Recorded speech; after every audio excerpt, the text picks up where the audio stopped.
Namaste. Welcome to the Fabrics of the Society. In our first episode, we will be discussing schools of thoughts in ancient India, founders, and evolution. Have you ever wondered how humanity has tried to answer life's biggest questions? Questions like what is the nature of reality? What is the purpose of life? How can we overcome suffering and find peace? Ancient India was a vibrant hub of intellectual and spiritual exploration. It was here that brilliant minds, sages, scholars, and seekers laid the foundation for profound philosophical systems that continue to shape the way we think today. These systems are collectively known as the six orthodox schools of Indian philosophy. Together, they form the philosophical backbone of Hinduism, India's oldest and the most enduring spiritual tradition. In this series, we will journey into the heart of Indian philosophy, exploring its six orthodox schools, the three heterodox schools, and their relevance in the modern world and the timeless lessons they offer. Let's talk about the flowchart of Indian philosophy. Indian philosophy is incredibly diverse, but it can broadly be categorized into two major groups: the six orthodox schools or Astik and the three heterodox schools or Nastik. The Astik schools are Nyaya, Vaisheshik, Samkhya, Yoga, Purva Mahamansa, and Vedanta, accept the authority of Vedas, the foundational text of Indian spirituality. While some of these schools like Purva Mahamansa and Vedanta are deeply rooted in Vedic texts, others like Nyaya, Vaisheshik, and Samkhya focus more on logic, observation, and metaphysics while respecting the Vedic framework. These six schools collectively form the core Hinduism. Their techniques influence everything from spiritual practices to ethical frameworks and even the way Hindu rituals are performed today. In contrast, the Nastik schools are Buddhism, Jainism, Charvaka, reject the authority of Vedas and propose alternative ways of understanding life, ethics, and liberation. In this episode, we will focus on the six orthodox schools and three heterodox schools, exploring their unique philosophies, their founders, and their interconnected evolution. The first school we will explore is Nyaya, often referred to as the philosophy of logic and reasoning. It was founded by the sage Gautama, also known as Akshapal, around the 6th century before Christ. Nyaya's primary focus is epistemology, or the study of knowledge. It asks fundamental questions: how do we know what we know? What are the valid sources of knowledge? Nyaya identifies four main sources: perception, inference, comparison, and verbal testimony. These methods don't just belong to the realm of abstract philosophy, they play a practical role in developing critical thinking and fostering structured debate. Nyaya's logical framework became a foundation of Hindu thought and also influenced other orthodox schools, helping to refine arguments about the nature of the soul, ethics, and liberation.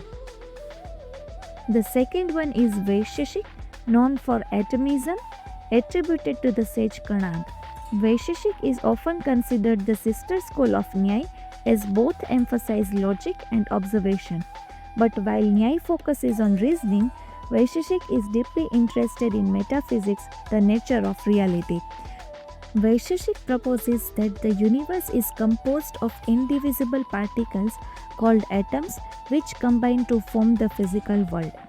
This idea is strikingly similar to modern atom theory, making Vaisheshik one of the earliest scientific philosophies.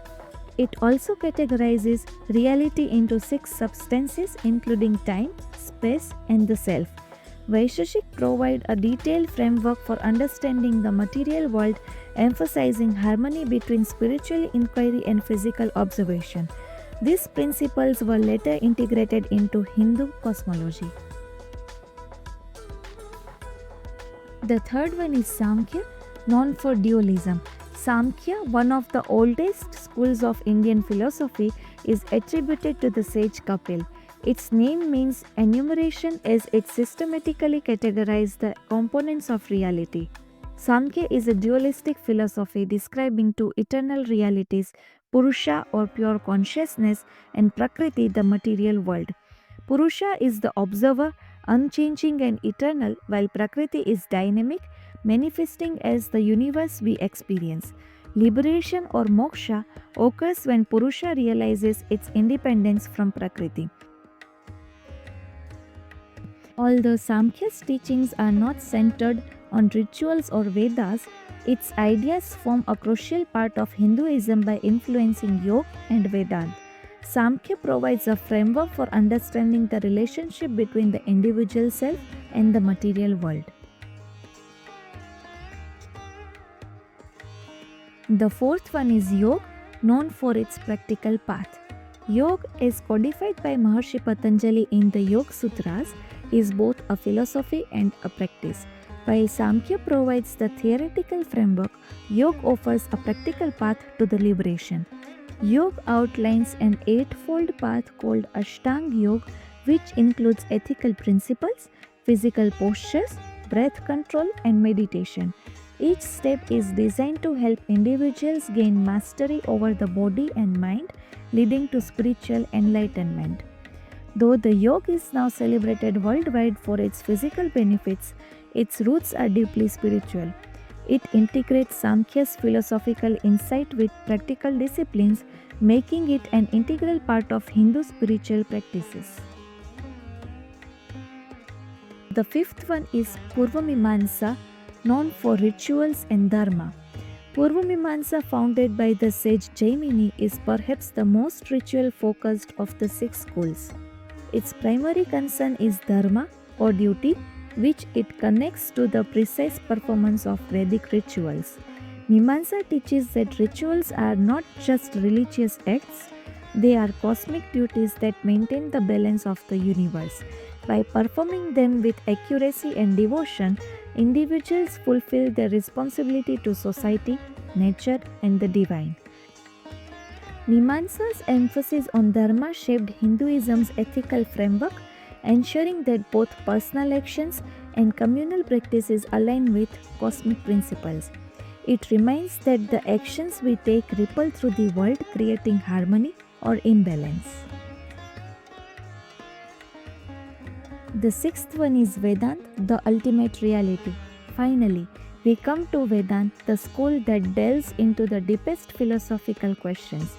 Based on the Upanishads, the later sections of the Vedas, Vedanta explores the nature of the self and the universe. Vedanta teaches that the ultimate reality, Brahman, is infinite and eternal, and that Atman, the individual soul, is identical to Brahman. This profound idea is encapsulated in the phrase Tat Tvam Asi, meaning you are that.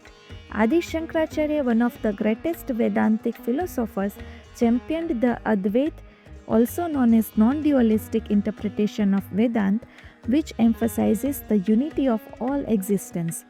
Vedanta's profound teachings form the philosophical core of Hinduism, offering seekers a vision of oneness and liberation.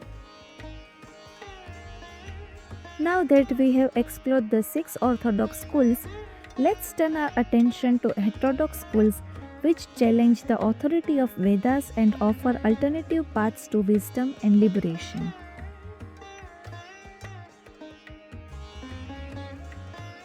The first one is Buddhism, a path to liberation. Buddhism, founded by Siddhartha Gautama or the Buddha, emerged in the 5th-6th century before Christ as a response to the rigid rituals and caste structures of Vedic society. The Buddha taught that the root of human suffering lies in desire and ignorance. Central to Buddhism are the Four Noble Truths. First one is life is suffering, second one is suffering arises from attachment, third one is liberation is possible by overcoming attachment, and fourth one is the Eightfold Path leads to liberation. The Eightfold Path emphasizes ethical living, mindfulness, and meditation, offering a practical way to achieve nirvana or liberation from the cycle of birth and death. Buddhism's focus on compassion and personal responsibility allowed it to flourish across Asia, evolving into Theravada, Mahayana, and Vajrayana traditions. Even today, it inspires mindfulness practices, and ethical movements worldwide. The second one is Jainism, the way of non-violence.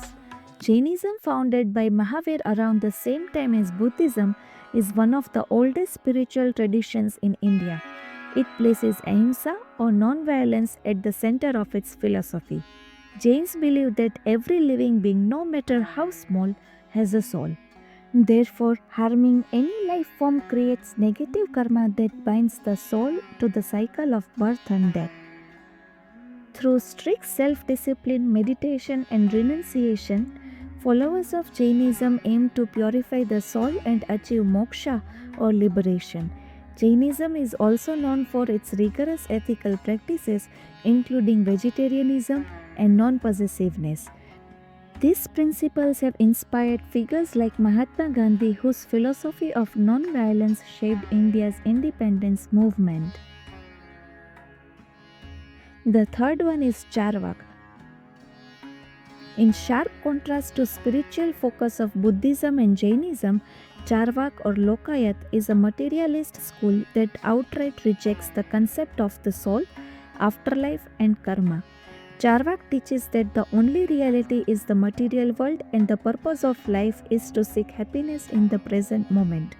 It questions the validity of the Vedas and dismisses rituals as unnecessary. While Charvaka's ideas are considered radical, they encourage us to think critically and challenge established norms. Its legacy lies in its bold advocacy for reason and skepticism in a spiritual landscape dominated by metaphysical ideas. In the last, I would say that the schools of thought in ancient India are more than just historical artifacts. They are living traditions that continue to guide us today. The six Orthodox schools collectively form the philosophical foundation of Hinduism, offering profound insights into life, reality, and liberation. Meanwhile, the Heterodox schools challenge us to think beyond established frameworks, emphasizing compassion, non-violence, and critical thinking. In upcoming episodes, we will dive deeper into each of these schools, exploring their key texts, ideas, and modern relevance.